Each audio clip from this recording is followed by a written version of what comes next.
And a new national survey reveals most Americans will be using AI as a tool to find gifts and track the best deals. And joining us now to break it all down is Jill Standish, the global retail head for Accenture. Good morning to you. Welcome. Good morning.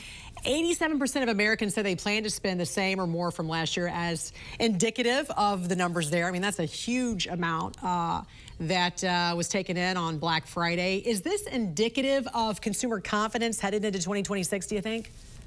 Well, you saw all of that great news about Black Friday, the sales were up, et cetera. But, you know, we've got a very cautious consumer going into 2026.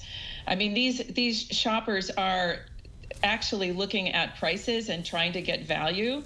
A third are saying they want to treat themselves, but the rest are saying the reason why the spend is up because of prices. So I think we've got a little bit of optimism, but it's very cautious going into the holiday season. And something a little different this year is AI tools for holiday shopping. In fact, 8 out of 10 shoppers also say they plan to use AI to track price drops, compare products, and even help them decide what to buy. How dramatically is AI changing the shopping experience, and are retailers really prepared for that shift? Well, listen, quietly, AI is turning into the best shopper helper out there today.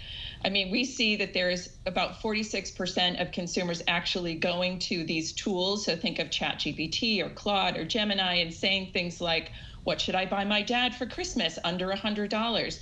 And it's giving a curated list of items, and it will also give you prices and product reviews.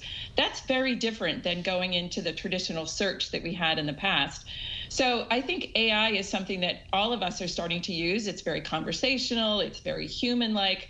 I think the key here is that consumers are a little bit ahead of the retailer. Not all retailers have this capability. What are some of the hottest items this season, from the latest toys to gadgets, and also what trends are you seeing? Yeah, there's a couple of key trends that I'm watching. One is about value. So people are looking at deals, but they're also looking at brands that really stand for something. So it's not just about any product or any brand, it's about value. The second one is personalization. So you're seeing a lot of like getting a bathrobe with your monogram on it, or getting something personalized. It means a little bit more. And of course, the last one is all about experiences. So we're seeing people spending money on trips or concerts, et cetera. So value, personalization, and experiences are my three trends. Experience, that's my favorite right there. I always tell my kids that. All right, global retail head for Accenture, Jill Standish. Great to see you this morning. Thanks for joining us here on the National News Desk. We appreciate it.